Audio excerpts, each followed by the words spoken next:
देखिएगा, अब करते हैं आपका प्रथम कोटि की अभिक्रिया के लिए वेग व्यंजक। तो लिखेंगे वही चीज, माना माना कोई प्रथम कोटि की अभिक्रिया, कोई प्रथम कोटि की अभिक्रिया इस प्रकार है। किस प्रकार है भाई, कि ये है आपका अभिकारक और यहाँ पे लिख दिया हमने उत्पाद।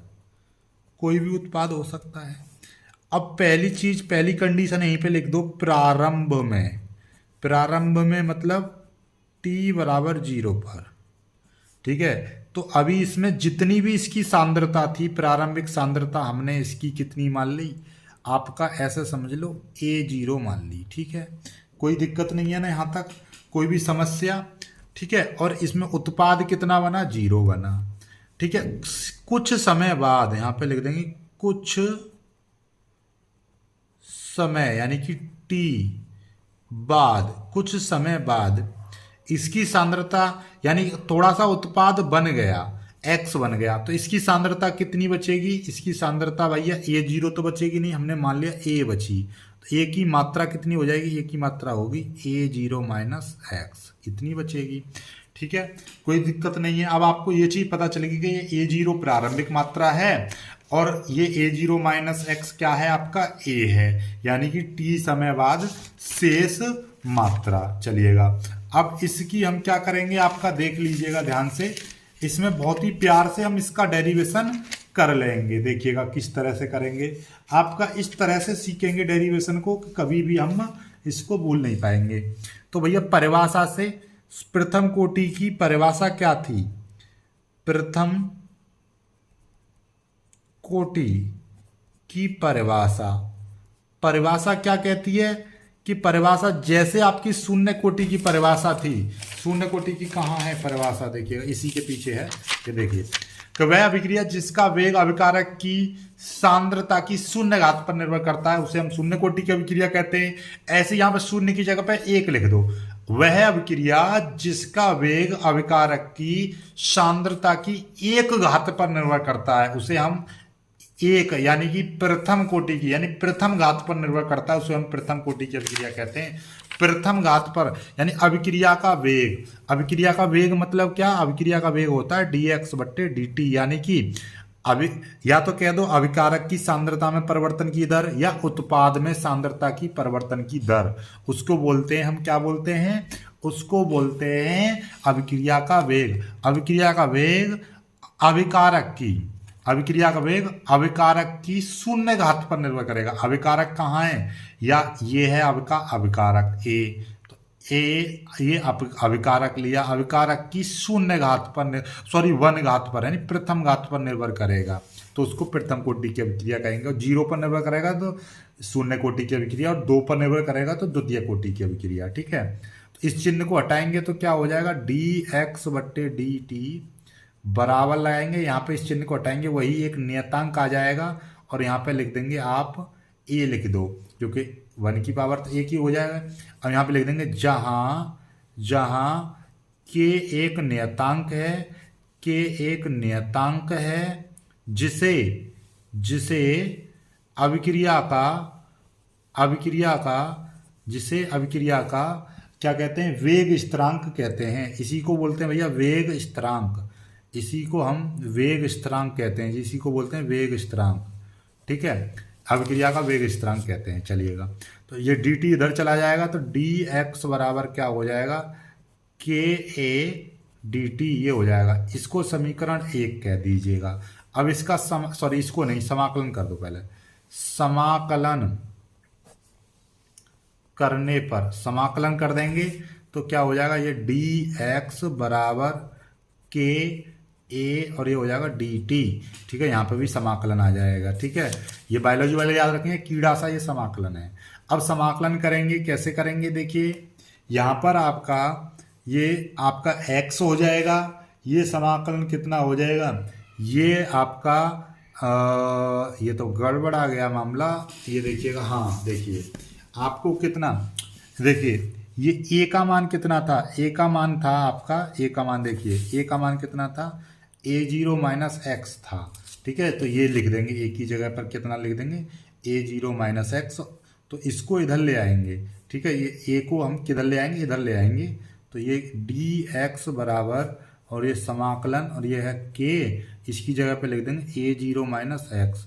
अब होगा क्या, भी एक्स वाले को तो एक्स की तरफ लेकर आएंगे, तो यहाँ पे आएगा 1/a0 माइनस एक्स, और साथ में डी एक्स आ जाएगा, समाकलन के इंटू डी टी।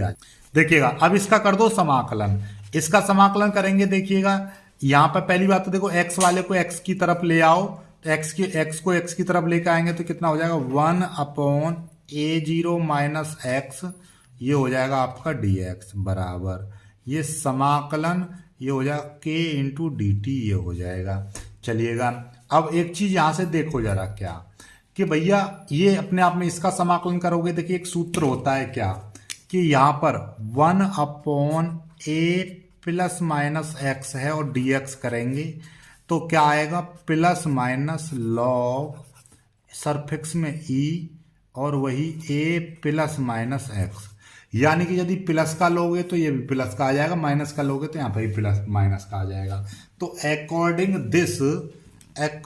दिस तो क्या हो जाएगा, इसका समाकलन 1/a0 माइनस एक्स का करेंगे तो कितना हो जाएगा, क्योंकि ये माइनस का है तो यहाँ पे माइनस लॉग ई, और यहाँ पे आ जाएगा a0 माइनस एक्स, ये आ जाएगा। और इसका करेंगे, ये वही है, किसी भी कांस्टेंट का dt के सापेक्ष करेंगे तो कांस्टेंट इंटू टी आ जाएगा। यदि dx के सापेक्ष करते तो कांस्टेंट के साथ में t आ जाता। प्लस यहाँ पर कोई भी एक नियतांक जोड़ दो, जैसे कि यहाँ पर हम i जोड़ देंगे, i, इसको समीकरण 1 मान लेंगे और लिख जरूर देंगे, जहाँ i क्या है, जहाँ i एक समाकलन नियतांक है। क्या है, समाकलन नियतांक है। चलिएगा आगे बढ़िए, यहां से देखिएगा, अब वही काम करेंगे कि प्रारंभ में क्या था, प्रारंभ में अर्थात t बराबर 0 पर क्या था, उत्पाद कितना बना, जब अभिक्रिया चली ही नहीं तो उत्पाद कुछ बनेगा, कुछ भी नहीं बनेगा, अर्थात x बराबर कितना लिया जाएगा, 0, t बराबर 0 पर x बराबर 0। तो ये मान इस वाली समीकरण में रखेंगे तो कितना हो जाएगा, माइनस लॉग ई, और a0 माइनस ये x की जगह पे 0 रख देंगे बराबर k इंटू टी की जगह पे भी 0 रख देंगे प्लस i, तो माइनस लॉग ई, ये हो जाएगा a0 बराबर ये कितना i, क्योंकि ये मान पूरा 0 हो गया तो इतना बचा, ये i का मान हो गया। ये i का मान समीकरण 1 में रख दो, तो i का मान समीकरण 1 में रखने पर, समीकरण 1 में रख देंगे तो कितना है, माइनस लॉग सरफिक्स में ई a0 माइनस एक्स बराबर के टी प्लस, और आई की जगह पे कितना था, ये माइनस लॉग ई ये था तो माइनस लगा दो, माइनस कर देना इसको, लॉग सरफिक्स में ई, ये a0 हो जाएगा। ठीक है, ये हो गया। ठीक है, ये आई का मान हो गया, यहाँ पर देखिएगा ये वाला, ये माइनस ये वाला आई का मान, ये वाला। ठीक है, ये रख दिया। चलिएगा, अब हमको क्या करना है, हमको इस वाली चीज को भी इधर ही ले आओ, इस वाली चीज को इधर ले आओ तो क्या हो जाएगा, क्योंकि के टी का मान निकल जाएगा, तो के टी बराबर ये वाली चीज इधर आ जाएगी तो ये प्लस की हो जाएगी, लॉग ई, और ये a0, और ये माइनस लॉग सरफिक्स में ई, ये है आपका a0 माइनस एक्स। लॉग की एक प्रॉपर्टी होती है, बायोलॉजी वाले सभी लोग जानते होंगे, मैथ वाले, लेकिन बायोलॉजी वाले नहीं जानते। Log M minus log N बराबर होता है लॉग एम बट्टे एन। ये अपने आप में क्या है, एक सूत्र है बस। ठीक है, इसको लिखो या मत लिखो, तो क्या हो जाएगा, के टी बराबर लॉग ये सरफिक्स में e0। ठीक है, ये m की जगह पे a0 है बट्टे और ये n की जगह पे ये है आपका a0 माइनस एक्स, ये। ठीक है, ये इस तरह से लिख दोगे आप। ठीक है, तो क्या आ जाएगा सूत्र, के टी बराबर लॉग सरफिक्स में e और a0 बट्टे a0 माइनस एक्स ही आ जाएगा। ठीक है, चलिएगा, इसको थोड़ा सा और मॉडिफाई करके लिखना चाहो तो कितना लिख सकते हो, देखिएगा मैं लिख सकता हूँ, जैसे कि मैं आपको बता दूँ कितना था ये, के टी बराबर लॉग A0 बट्टे A0 माइनस एक्स ये था।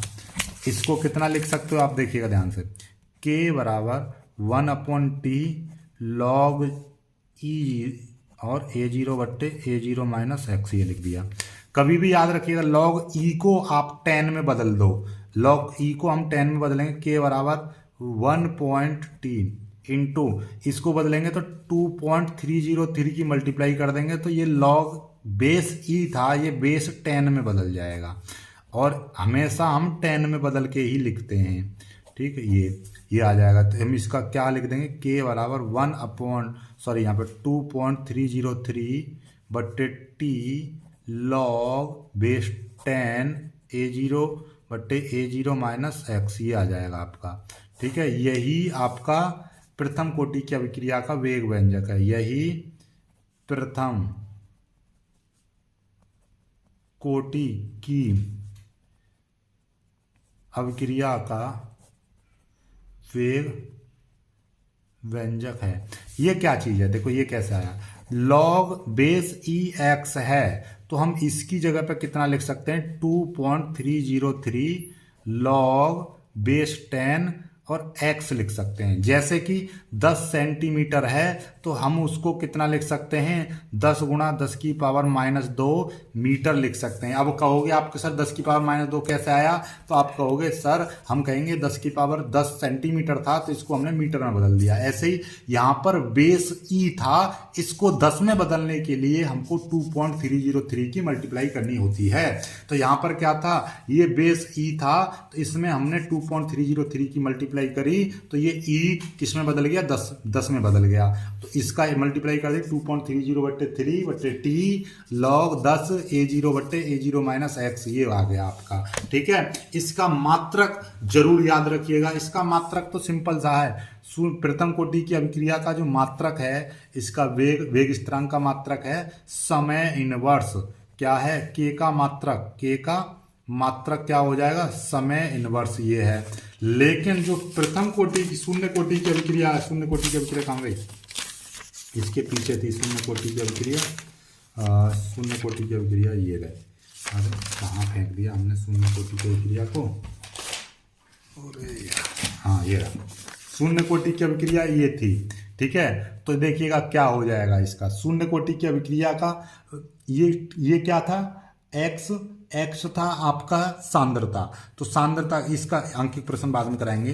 के का मात्रक शून्य कोटि के लिए वेग स्थिरांक का मात्रक क्या बनेगा, मात्रक देखिएगा ध्यान से समझ लो, ये आता है आपका, ये क्या है आपकी सांद्रता, और सांद्रता का क्या होता है मोल लीटर इनवर्स, क्या होता है सांद्रता का मात्रक मोल लीटर इनवर्स। ठीक है, और नीचे ये समय है टी यानी समय है तो यहाँ पे लिख देंगे समय इनवर्स। ठीक है, समय इनवर्स, या आप लिख सकते हो मोल लीटर इनवर्स और यहाँ पे सेकंड इनवर्स, इस तरह से। ऐसे ही आप इसमें भी आप प्रथम कोटि वाले में भी समय इनवर्स, यहाँ पे समय की जगह पे सेकंड इनवर्स भी डाल सकते हो। ठीक है, कोई दिक्कत वाली बात नहीं है। हालांकि समय इनवर्स होता है, समय यदि मिनट में लिया हुआ है तो मात्रक बनेगा मिनट इनवर्स, ये ठीक है, लेकिन हम लिखते हैं उसे सेकंड इनवर्स हैं। वीडियो को लाइक करके शेयर जरूर कर दीजिएगा, कोई भी डाउट हो तो कमेंट जरूर कर लीजिएगा। ठीक है, जय हिंद।